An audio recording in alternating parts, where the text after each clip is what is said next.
वालेकुम नाजरीन, हम आए हैं भाईवाल थाना मिल्लतौन के एरिए में ENN टीवी की तरफ से और हम सफियान भाई से बात करते हैं। जी सफियान भाई, अस्सलाम वालेकुम। वालेकुम सलाम। सफियान भाई, आपका क्या मसला है, क्या प्रॉब्लम है? मेरा सोहरे की तरफों थोड़ा मसला बनया है। शादी हुई कुछ दिन गुजरे, महीना डेढ़ महीना गुजरिया। सोहरे ने मेरे नाल कहंदे कि घर च भी रखना, मैं कहा मैं नहीं रहना हैगा। उन्होंने मेरे ते पर्चा कराता। पर्चा किस चीज का अपने ते करवाया सफियान भाई? पर्चा उन्होंने इस चीज का कराया जी, घर आके मार कटापा करके गया हैगा, हड्डी तोड़ती, सिर पाड़ता, आ कुछ कीता। ते जनाब जो पर्चा होया तुहाडे ते सफियान भाई, ਇਹਦੀ कोई तफ्तीश नहीं हुई है? तफ्शीश वगैरह कोई नहीं हुई। तफ्शीश भी इन्होंने नाल रलिया है, तफ्शीशी ने पैसे खाते है। ਤੇ ਜਿਹੜੇ ਗਵਾਹ ਪਾਏ ਹੋਏ ਆ ਮੇਰੇ FIR ਦੇ, ਇਹ ਮੇਰੇ ਦੋਨੇ ਸਾਂਢੂ ਆ ਜਿਹੜੇ ਨਾਲ ਇਹਨਾਂ ਦੇ ਘਰ ਰਹਿੰਦੇ ਆ। ਨਹੀਂ ਸਫਿਆਨ ਭਾਈ, ਉਹ ਉਹਨਾਂ ਦੇ ਨਾਲ ਮਿਲੇ ਹੋਏ ਆ। ਅਗਰ ਉਹਨਾਂ ਦੇ ਨਾਲ ਉਹ ਮਿਲੇ ਹੋਏ ਆ ਤੇ ਉਹਦੇ ਵਿੱਚ ਤੁਹਾਨੂੰ ਕਿਸ ਤਰ੍ਹਾਂ ਪਤਾ ਵੀ ਉਹ ਉਹਨਾਂ ਦੇ ਨਾਲ ਮਿਲੇ ਹੋਏ ਆ? ਉਹਦਾ ਵਿਊ ਕੀ ਆ? ਤਫਸ਼ੀਸ਼ੀ ਪੂਰੀ ਤਫਸ਼ੀਸ਼ੀ ਨੂੰ ਚਾਹੀਦਾ ਨਾ ਤਫਸ਼ੀਸ਼ ਕਰੇ ਪੂਰੀ। ਉਹ ਤਫਸ਼ੀਸ਼ ਉਹਨੇ ਕੀਤੀ ਨਹੀਂ ਹੈਗੀ। ਹਾਲਾਂਕਿ ਜਦੋਂ ਮੈਨੂੰ ਦੁਕਾਨ ਤੇ ਉਹਨਾਂ ਨੇ ਚੁੱਕਿਆ ਤੇ ਪੁਲਿਸ ਵਾਲਿਆਂ ਨੇ ਜਦੋਂ ਮੈਨੂੰ ਡਾਲੇ ਤੇ ਬਿਠਾਇਆ ਤਾਂ ਪੁਲਿਸ ਵਾਲੇ ਕਹਿੰਦੇ ਤੇਰੀ ਜ਼ਮਾਨਤ ਤਦ ਹੋਣੀ ਆ, ਸੁਲ੍ਹਾ ਕਰ ਲਾ ਤੇ ਤੂੰ ਬਚ ਜਾਣਾ ਵਾ, ਤੂੰ ਸੁਲ੍ਹਾ ਕਰ ਲਾ। ਤੇ ਮੈਂ ਸੁਲ੍ਹਾ ਕਿੱਦਾਂ ਕਰਾਂ, ਮੈਨੂੰ ਦੱਸੋ। ਮੈਂ ਆਪਣਾ ਅੱਬੂ ਮੇਰਾ ਉਹ ਬਿਮਾਰ ਰਹਿੰਦਾ, ਅੰਮੀ ਮੇਰੀ ਉਹ ਬਿਮਾਰ ਰਹਿੰਦੀ ਹੈਗੀ।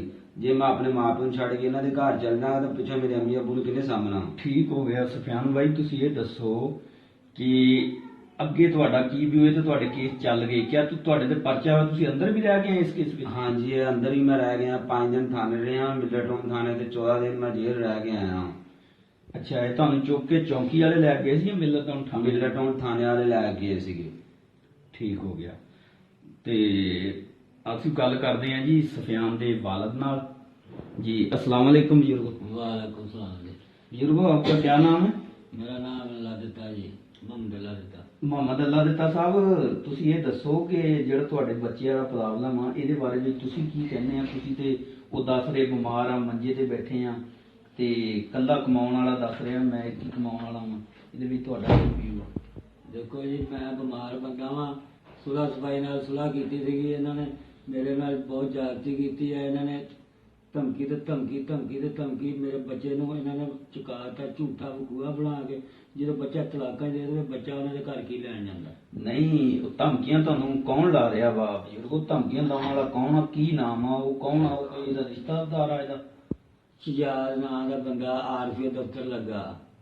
ਅੱਛਾ, RPO ਦੇ ਦਫ਼ਤਰ ਹੁੰਦਾ ਵਾ ਉਹ ਤੁਹਾਨੂੰ ਧਮਕੀਆਂ ਲਾਉਂਦਾ? ਕੀ ਕਹਿੰਦਾ ਵਾ ਤੁਹਾਨੂੰ ਉਹ ਕਹਿੰਦਾ ਕਿ ਅੱਗੇ ਤੇ ਕੁਝ ਕਿਹਾ ਨਹੀਂ ਹੈਗਾ, ਜੇ ਹੋਰ ਕੁਝ ਕੀਤਾ ਤੇ ਮੈਂ ਅੱਗੇ ਤੇ ਕੁਝ ਕੀਤਾ ਨਹੀਂ, ਹੁਣ ਮੈਂ ਤੁਹਾਨੂੰ ਛਿੱਤਰ ਵੀ ਪਵਾਉਂਗਾ, ਉਹ ਕਰੂੰਗਾ, ਜੇਲ੍ਹ ਵੀ ਪਹੁੰਚਾਊਂਗਾ। ਅੱਗੇ ਤੇ ਕੁਝ ਕੀਤਾ ਹੀ ਨਹੀਂ ਹੈਗਾ।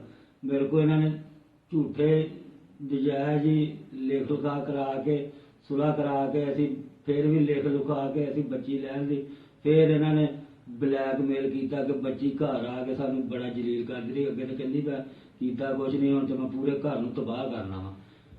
ਨਹੀਂ, ਇਹ ਜਿਹੜਾ ਪਰਚਾ ਹੋਇਆ ਵਾ ਤੁਹਾਡਾ, ਇਸ ਤੋਂ ਬਾਅਦ ਕੋਈ ਹੋਰ ਵੀ ਤੁਹਾਡੇ ਤੇ ਦਰਖਾਸਤ ਵਗੈਰਾ ਉਹਨੇ ਦਿੱਤੀ, ਕੋਈ ਬਕੂਆ ਬਣਾਇਆ ਬਜ਼ੁਰਗ? ਮੇਰੀ ਬੱਚੀ ਤੇ ਵੀ ਦਰਖਾਸਤ, ਮੇਰੀ ਘਰ ਦੀ ਤੇ ਮੇਰੀ ਬੀਵੀ ਤੇ ਵੀ ਦਰਖਾਸਤ, ਮੇਰੀ ਘਰ ਦੀ ਤੇ ਵੀ ਦਰਖਾਸਤ, ਮੇਰੀ ਬੱਚੀ ਤੇ ਵੀ ਦਰਖਾਸਤ, ਮੇਰੇ ਬੇਟੇ ਤੇ ਉਹ ਵੀ ਦਰਖਾਸਤ ਕਿਸ ਚੀਜ਼ ਦੀ ਦਿੱਤੀ ਇਹਨਾਂ ਨੇ ਫਿਰ ਦੁਬਾਰਾ ਜਿਹੜੀ ਦਿੱਤੀ? ਇਹਨਾਂ ਨੇ ਕਿਹਾ ਕਿ ਉਹ ਬੱਚੀ ਮਿਲ ਜਾਣ, ਬਾਹਰ ਚਲ ਜਾਂਦੀ ਤੇ ਮਾਂ ਲੱਭਣ ਚਲ ਜਾਂਦੀ। ਮੇਰੇ ਨਾਲ ਮੇਰੀ ਇੱਜ਼ਤ ਇਹਨਾਂ ਨੇ ਹਟਾਈ ਹੈ। ਠੀਕ ਹੋ ਗਿਆ ਜੀ। ਜੇ ਸਫਿਆਨ ਦੀ ਵਾਲਦਾ ਨਾਲ ਗੱਲ ਕਰਦੇ ਆ ਜੀ। अस्सलाम वालेकुम माँ जी। वालेकुम सलाम। ਮਾਂ ਜੀ, ਕੀ ਮਸਲਾ ਵਾ ਇਹ ਤੁਹਾਡਾ ਜਿਹੜਾ ਬਣਿਆ ਹੋਇਆ ਵਾ? ਤੁਹਾਡਾ ਵੀ ਨਾਂ ਕਹਿੰਦੇ ਆਇਆ ਦਰਖਾਸਤ ਦੇ ਵਿੱਚ, ਉਹ ਕਾਹਦੀ ਦਰਖਾਸਤ ਦਿੱਤੀ ਸੀ ਇਹਨਾਂ ਨੇ? भाई ਅਸੀਂ ਕੁਛ ਵੀ ਨਹੀਂ ਉਹਨਾਂ ਨੂੰ ਕਿਹਾ। ਉਹਨਾਂ ਨੇ ਮੇਰੇ ਤੇ ਝੂਠਾ ਹੀ ਕਰਕੇ ਨਾ ਕਹਿੰਦੇ ਇਹ ਮਾਰਿਆ ਇਹਨਾਂ ਨੇ ਸਾਨੂੰ, 3 ਤੋਲੇ ਜੇਵਰ ਖੋਲਿਆ ਨਾ, ਇਹਨੇ ਇਹ ਬਹਾਨੇ ਸਾਡੇ ਤੇ ਲਾਇਆ ਵਾ। ਨਹੀਂ, ਉਹ ਜਿਹੜਾ 3 ਤੋਲੇ ਜੀਰਬਤ ਦਾ ਉਹਨਾਂ ਨੇ ਲਾਇਆ, ਉਹ ਕੀ ਤੁਹਾਡੇ ਘਰ ਦੀ ਗੱਲ ਆ ਜਾਂ ਉਹਨਾਂ ਦੇ ਘਰ ਤੁਸੀਂ ਜਾ ਕੇ ਕੀਤਾ? ਨਾ, ਕਿਸ ਤਰ੍ਹਾਂ? ਕੁਛ ਵੀ ਨੀ, ਸਾਡੇ ਘਰ ਦੀ ਗੱਲ ਆ। ਅੱਛਾ, ਤੁਹਾਡੇ ਘਰ ਦਾ ਹੀ ਉਹਨਾਂ ਨੇ ਹਾਂਜੀ। ਬਕੂਆ ਬਣਾਇਆ ਵਾ ਜਾਂ ਆਪਣੇ ਘਰ ਦਾ ਬਣਾਇਆ? ਨਹੀਂ ਨਹੀਂ, ਸਾਡੇ ਘਰ ਦਾ ਇਹ ਬਣਾਇਆ ਵਾ। ਅੱਛਾ, ਤੁਹਾਡੇ ਘਰ ਦਾ ਸਾਡੇ ਬਣਾਇਆ। ਘਰੋਂ ਉਹਦਾ ਭਾਈ ਆਣ ਕੇ ਲੈ ਕੇ ਗਿਆ ਵਾ। ਠੀਕ ਹੋ ਗਿਆ। ਤੇ ਹੁਣ ਤੁਸੀਂ ਇਹਦੇ ਬਾਰੇ ਵਿੱਚ ਇਹਦਾ ਤੁਹਾਨੂੰ ਕੀ ਮਸਲਾ ਮਸਾਇਲ ਆ, ਇਹਦੇ ਬਾਰੇ ਵਿੱਚ ਦੱਸੋ। ਇਹ ਤੇ ਜੋ ਪਰਚੇ ਹੋ ਗਏ ਸਾਰਾ ਕੁਝ, ਆਉਣ ਵਾਲੇ ਵਕਤ ਦੇ ਵਿੱਚ ਤੁਹਾਨੂੰ ਕੋਈ ਕਿਸੇ ਤੋਂ ਖਤਰਾ, ਕੀ ਮਸਲਾ, ਕੀ ਮਸਾਇਲ ਆ? ਸਾਨੂੰ ਵੀਰੇ ਹੁਣ ਇਹੋ ਇਹਨਾਂ ਤੋਂ ਡਰ ਲੱਗਦਾ ਵਾ, ਸਾਡੇ ਬੱਚੇ ਨਾ ਹੁਣ ਕੁਛ ਸਾਡੇ ਘਰ ਚ ਇਹ ਡੰਗੋ ਡੰਗ ਲਿਆ ਕੇ ਆਟਾ ਖਾਣ ਡਏ। ਅਸੀਂ ਇੰਨੇ ਕੁ ਮਜਬੂਰ ਹੋ ਗਏ ਜਿਹੜਾ ਕੋਈ ਹਿਸਾਬ ਨਹੀਂ। ਸਾਡੇ ਕੋਈ ਕਚਹਿਰੀਆਂ ਦੇ ਚੱਕਰ ਨਹੀਂ ਲੱਗਦੇ ਹੈਗੇ। नाजरीन, ये थी सफियान की वालदा और ये थे सफियान के वालिद साहब। इनका ये कहना है कि हम कचहरियों के चक्कर लगा लगा के थक गए हैं और जो हमारे साथ हो रही हैं बिल्कुल जातियां हो रही हैं। हमारे ऊपर पहले पर्चा हुआ वो भी गलत हुआ और हमारे ऊपर डकैती की अपना पर्चा हुआ वो भी गलत हुआ, उसकी भी तरीके भुगत रहे हैं। इनका कहना यह है कि आने वाले वक्त में हमें उनसे खतरा है।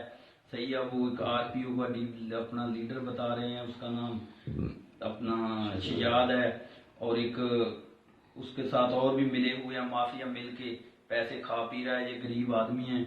और अभी आप इमरान साहब क्या कहना चाहोगे सफियान भाई? इन्होंने मेरे ਉੱਤੇ ਇੱਕ ਹੋਰ ਪਰਚਾ ਕਰਾਤਾ ਚੋਰੀ ਦਾ ਜੀ। ਸਾਡੇ ਘਰੋਂ ਆ ਕੇ ਚੋਰੀ ਕਰਕੇ ਲੈ ਗਿਆ ਵਾ। ਹਾਲੇ ਕਿ ਮੈਂ ਉਹਨਾਂ ਦੇ ਘਰ ਗਿਆ ਵੀ ਨਹੀਂ ਹੈਗਾ, ਉਹਦੀ ਵੀ ਮੈਂ ਤਾਰੀਫ ਭੁਗਤਣ ਜਾਂਦਾ ਵਾ। ਉਹ ਤੇ ਕਰਾਤੇ ਨਾ। ਚਲੋ ਹੁਣ ਆਉਣ ਵਾਲੇ ਵਕਤ ਦੇ ਵਿੱਚ ਤੁਹਾਡਾ ਕੀ ਵਿਊ ਆ? ਤੁਸੀਂ ਕੀ ਦਰਖਾਸਤ ਕਰੋਗੇ ਵਜ਼ੀਰ ਆਜ਼ਮ ਵਜ਼ੀਰ ਆਲਾ ਕੋਲੋਂ? ਸਾਡੀ ਇਹ ਦਰਖਾਸਤ ਹੈ ਕਿ ਸਾਨੂੰ ਇਨਸਾਫ ਮਿਲਣਾ ਚਾਹੀਦਾ ਵਾ ਹਕੂਮਤ ਪੰਜਾਬ ਦੇ ਕੋਲੋਂ। ਅਸੀਂ ਮਾੜੇ ਮਜ਼ਦੂਰ ਬੰਦੇ ਆ, ਦਿਹਾੜੀਦਾਰ ਬੰਦੇ ਆ ਤੇ ਇਹ ਸਾਨੂੰ ਇਹਨਾਂ ਕੋਲੋਂ ਸਾਨੂੰ ਤੋਂ ਵਾਪਸ ਮਿਲਣਾ ਚਾਹੀਦਾ ਵਾ। नाजरीन, देखे सफियान और सफियान की वालदा और सफियान के वालिद की भी बात आपने सुनी है।